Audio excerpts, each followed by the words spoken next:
In today's essay discussion video, I wanted to discuss how the Digimon card game has evolved since its debut in 2021. Players have dropped and joined the game during this 5-year period, but with how the game has been getting faster and faster, I felt it'd be appropriate to touch on some topics like this again, with some future implications in mind. While you may not have an interest in this because it isn't a deck profile or something major from your perspective, I can't deny that the history of the card game definitely spells out where it will go. Because almost 1 year ago, I covered keyword evolution. I looked at option cards potentially evolving into item cards, and even Digimon Field started being the trials for new traits in the Digimon card game. But to understand how we got where we are today, we have to go back, possibly even further back to the year 2000. If you thought the Digimon card game was Bandai's first attempt of a card game, you'd be wrong. One of the first English versions of the card game was Digimon Digi-Battle, otherwise known as Hyper Colosseum in the East. In this variation of the card game, Digimon digivolved for specific requirements. You might see on screen right now a Digimon Digi-Battle card, and you see that top section right there? This greymon required an agumon to digivolve into. But fast forward 2 decades and a couple other variations of Digimon card games, and BAM! You get the Digimon card game of today. Here, we had flexible Digivolution lines. No longer did you have to digivolve agumon specifically into greymon. No! Back when Digimon first started, we had the opportunity to see unconventional lines, like Yokomon into Agumon, Agumon into Dark Tyrannomon, and Dark Tyrannomon into Groundramon. In these early sets of the Digimon card game, you had freedoms within the colors, and usually Digivolution cost trumped effects because the memory gauge really mattered. Take Dark Tyrannomon and Groundramon in this example. Most level 4s cost 2 memory, unless you have a Digimon that could reduce the Digivolution cost for whatever reason. And level 5s are more so traditionally 3 cost now because they have an inheritable effect that supplements an archetype.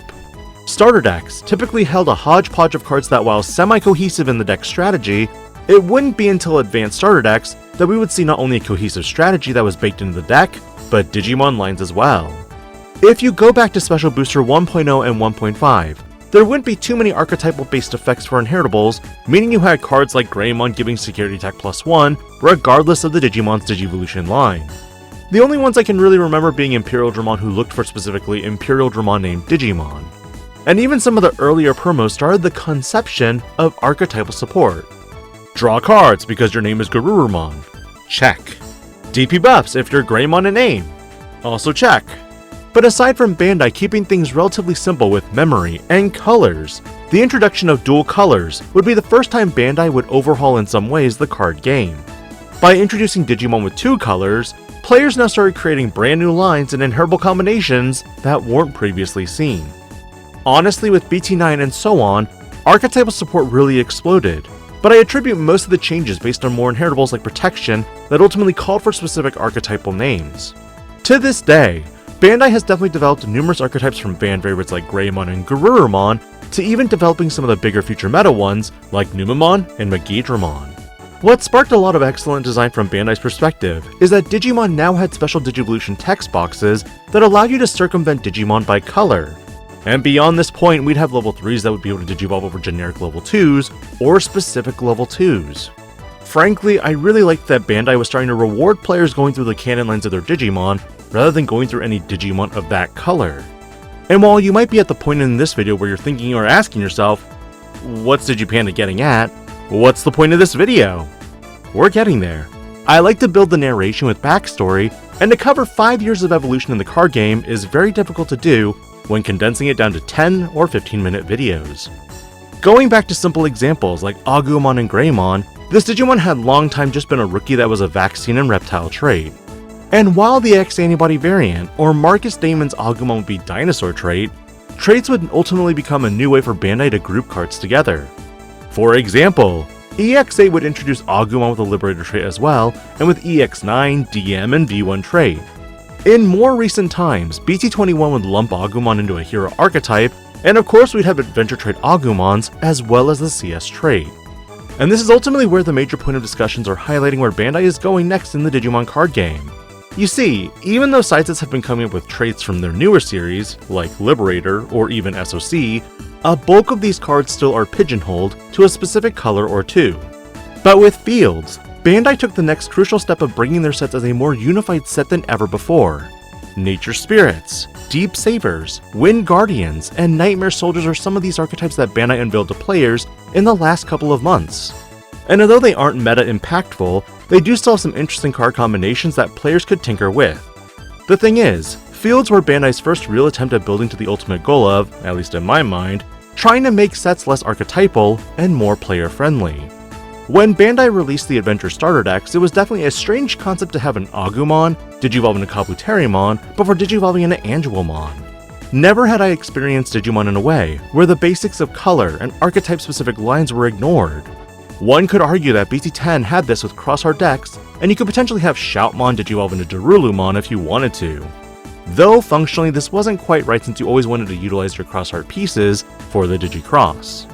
It's because of the success of Adventure that players now entering the Digimon card game no longer need to go back to the beginning and pick up cards from BT1. Most of your archetype was built into starter decks and more. Which is ultimately why after the starter decks, I really like that Bandai committed to consolidating Digimon across not just 16 cards, but full-fledged sets.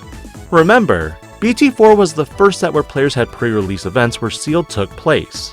But if you were to crack open a number of packs at these events, you didn't necessarily have Digimon who meshed together. And because of how the sets were designed, players had to digivolve off whatever color they could get their hands on. But with BT22, the bulk of the set had CS Digimon, Tamers, and option cards. You had consistency searchers, memory fixers, and pretty cohesive lines that didn't necessarily require older pieces. And with BT23, it only got better. Newer players could effectively jump into the Digimon card game and not have to worry about acquiring older cards from set 1, because at that point, they could build decks on budget with Adventure starter decks, or if they traded with players or picked up bulk, they could probably build a decent CS deck. And while this is just the tip of the iceberg in regards to the discussion of the evolution of the card game, when Bandai made the announcement at Cardfest of up-and-coming sets, along with hints of archetypes, it got me really thinking where this game could go. And with the concept of dual card, this is the next piece that I'll be tackling hopefully this week. What do I think dual card is? What are some examples I could potentially see? And will it be the next thing that makes the game really fun? Because with the theme of continued consolidation, we've honestly removed the need for color requirements and made the Digimon card game as free as it can be. What are your thoughts on this piece, and do you like the direction of the game it's going in some ways with its freedom of Digivolution? Or are you wanting to return to the old ways of tribal and archetypal support? Let me know your thoughts, and I'll catch you on more Digimon content this week. This DIGI-PANDA, logging out.